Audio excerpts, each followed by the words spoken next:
Here is the morning after a local prescribed understory burn in Placer County in October of 2025. This is a small 1-acre understory burn within the mixed conifer and valley oak woodland environment, with great benefits coming from the fire, the low intensity fire onto the soil and the understory fuel bed.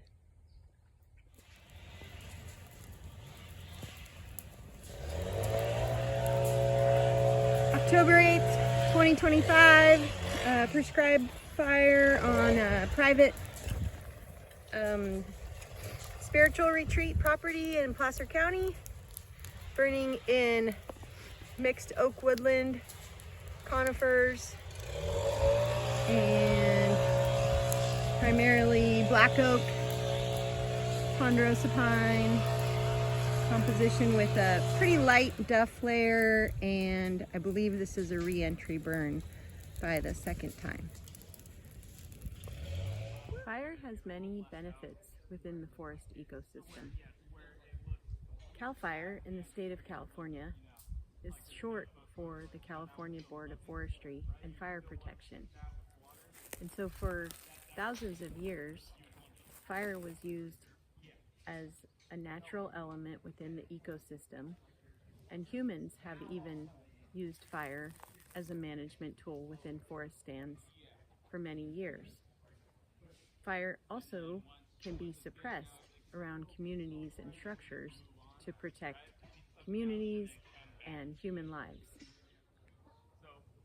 I'm standing in a Sierra Nevada mixed conifer stand that had low intensity prescribed understory fire applied to it just yesterday.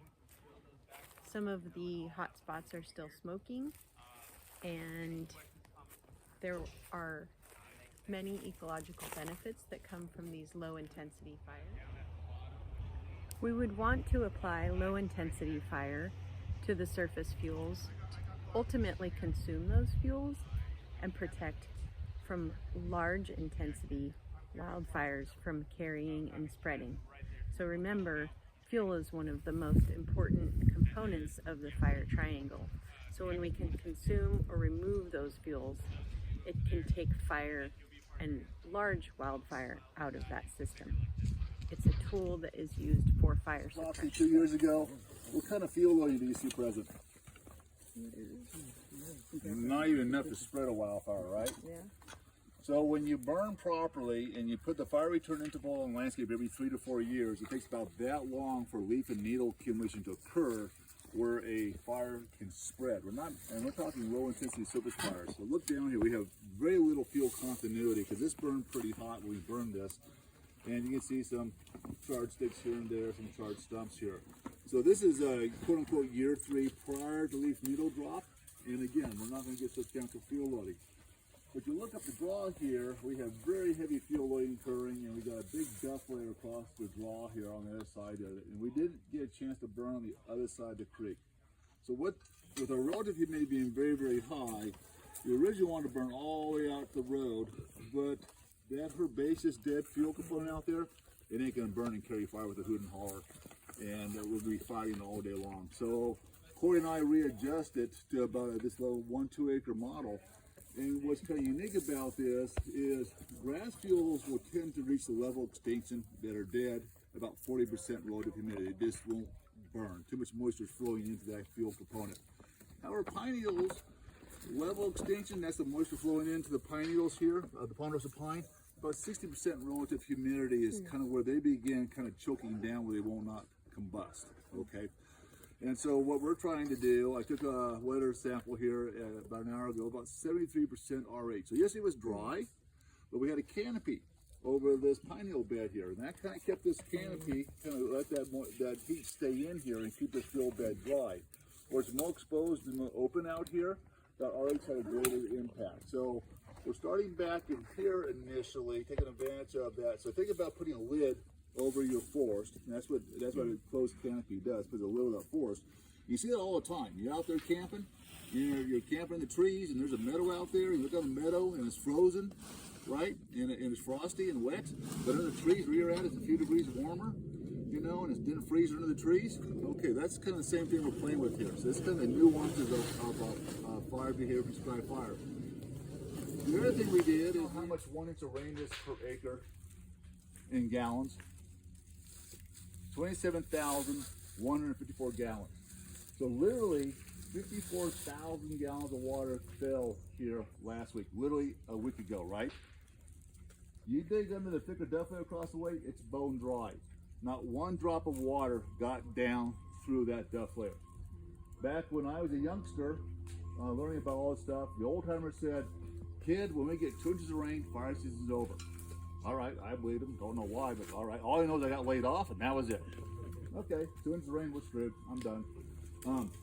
What happens on average is it takes about a ½ inch of rain to wet 1 inch of tiny old duff layer, right? So if your duff layer is 3 to 4 inches thick, 2 inches of rain will wet you all the way down to the soil level, right? And that's why you said, hey, come fall, 2 inches of rain, boom, fire season's over. So when we get it down to historical field loading, when it rains here Monday, Tuesday, the rain that falls out there, we have very sparse fields, that's them going to soils. So how do we restore the marine estuary in San Francisco Bay?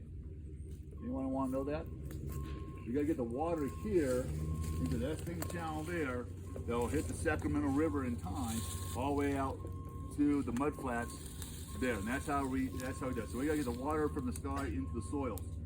So going back to what Chris said earlier about the fuel surface depth, those surface fuels can actually intercept rainwater and prevent rainwater from infiltrating through the soil surface down into the hydrologic system. So it's important to keep the fuel bed low and the surface fuels low, of a low height, to minimize fire behavior and to get the water back into the system for the hydrologic cycle. Here we can see the difference between a recently burned and consumed fuel bed with minimal duff and minimal depth in that surface fuel layer.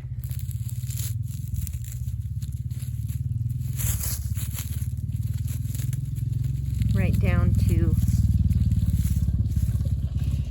the soil surface. It's only about a ½ inch deep until you get to the soil surface. Previously, and before the fire came through here and consumed this fuel bed, it was much thicker.